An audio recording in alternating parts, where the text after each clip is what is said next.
Hey, good morning. Welcome or welcome back to Hearts Glow Tarot.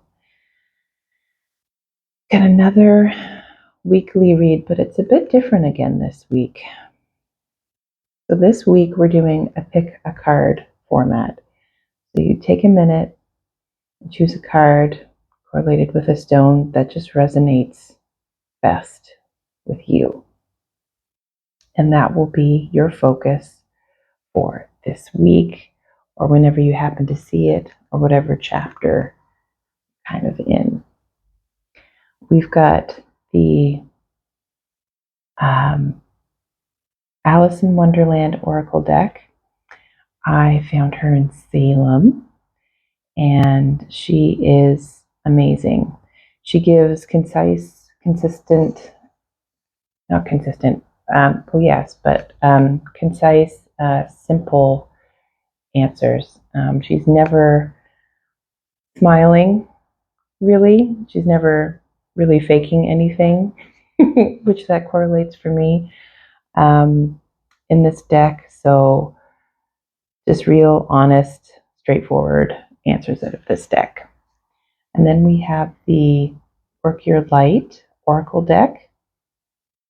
So very gorgeous. This was gifted to me by my niece. Thank you, Emmy. And she's more ethereal and more of a spiritual type of deck.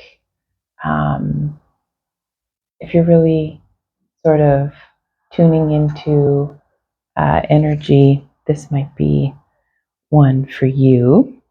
And then we have the Tarot of Light deck, which is, the only tarot deck in the selection this week. This was also gifted to me by my lovely niece. And this is a really deeply introspective deck.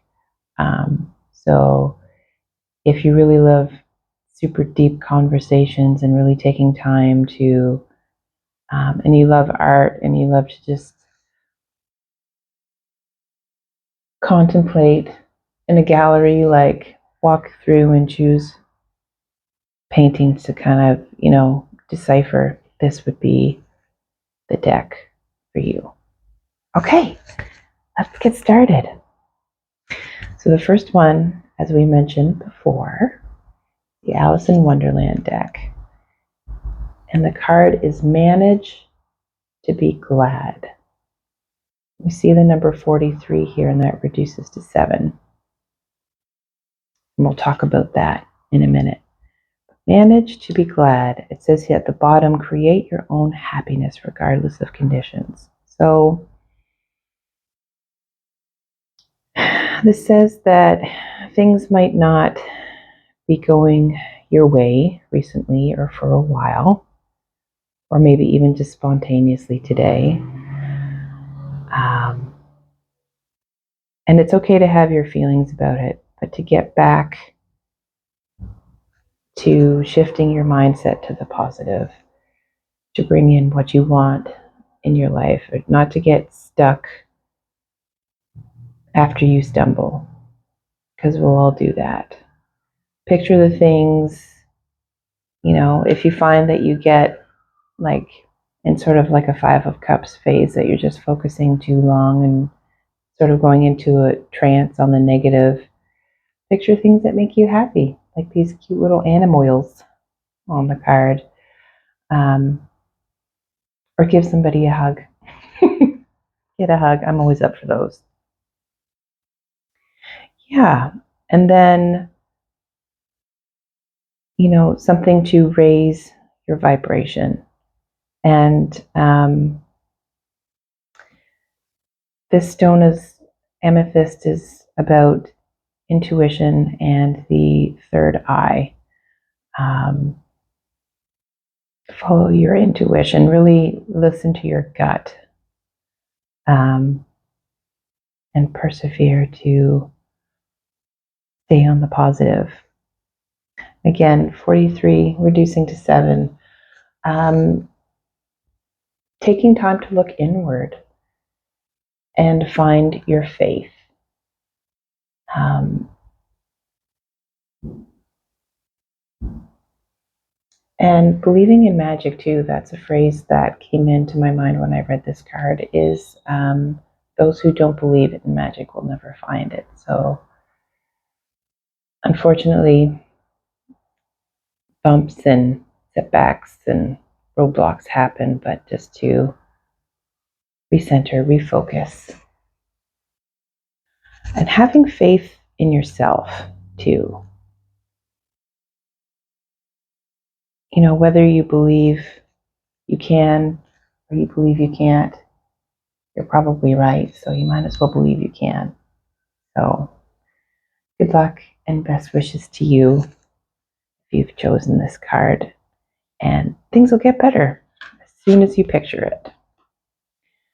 All right. And then for the Work Your Light Oracle deck, we have this beautiful card, and I'll set it here for a minute because there's a lot to kind of take in. Break the Chain. And it says ancestral patterns, healing, rewriting the future. And we can see, you might not be able to see all 7, but there are 7 women standing in a row here, almost like generation after generation after generation. And it's releasing what no longer serves you, and also releasing what isn't yours. This card speaks of ancestral trauma or ancestral habits or ways of being that can affect you presently, can be affected from you up to 7 generations back. At least that's what it says in this card. That's the emphasis here. But doing the work to really do a deep dive and to walk into the cave and to learn what isn't yours. What's coming in right now is taking time to maybe speak with your elders or those around you, your loved ones, and see how, you know, your thought patterns might be influenced with how you act now, and to be maybe more objective and see what to keep and what to let go. Sending you love. This is what you're doing right now. And 2, what drew me in when I originally read this card was Jupiter. And Jupiter is right there. So gorgeous, right? And Jupiter governs luck and abundance, wisdom and growth. And there's opportunities for expansion and blessings. So it's about doing the work, and there's opportunities for healing, opportunities for learning, opportunities for expansion. So, I mean, that's really beautiful if you sit and think about it. I think, anyway.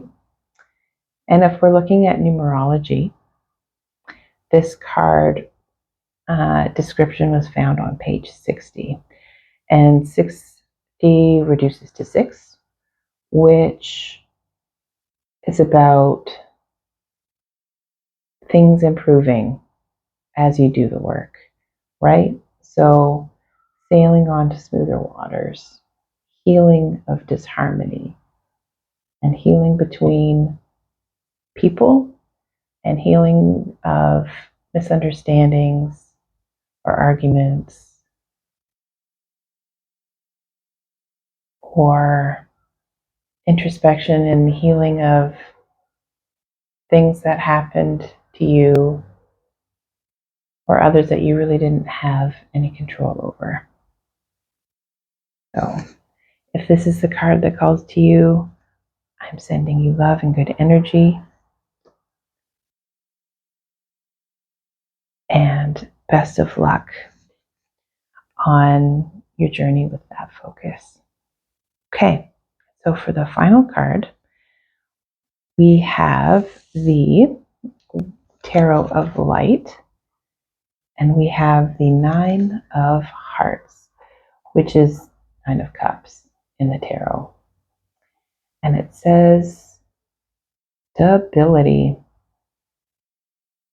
So what instantly comes up to me is, as far as stability, is financial. But if we're looking at the tree, if you think of the roots of the tree, if they're deep into the soil and they branch wide in the earth, then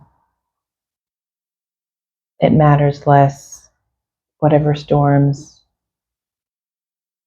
come its way. It'll be able to weather the storm, to handle whatever issues come up. And the hearts represent cups, which represents water, emotion, and love, as we see with the hearts here. And the Nine of Cups in the original tarot correlates with a wish about to be granted. It's represented by a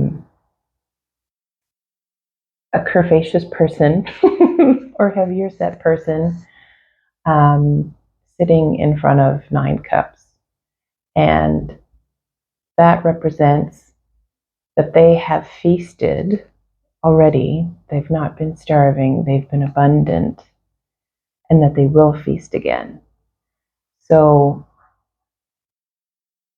again, it's about belief and faith, and there's sort of like a correlation between the cards and mindset, right? And getting you where you want to be, where you want to go. And the number 9 is about not completion completely, but you're on your way. Like 10 is an ending, but it's also simultaneously a brand new beginning. So things are wrapping up at a 9. And this could go one of two ways. It's either that you're about to be rewarded on something, or tap into something, or click into something, get to a finish line or a goal, or you're about to start something new that will get you to that finish line and that goal. So, like, either way, win-win, baby. So it's all positive. But 9 of Hearts, it's also like what's coming in is that you can't sit passively at this point. It's like the last hurdle before the finish line. It might not take as much work as you think, but it's an action card kind of thing is what I'm getting from this. Okay, so that is the reading that I have for you for this week. I hope they resonate, and if they do, feel free to comment. Also trying to get my channel out there, so liking, subscribing, commenting, sharing really super duper helps me out in my endeavor for getting out there. I wish you all the very best. I'm sending you good energy, And I hope you're having the best week. Take care, and we'll see you soon.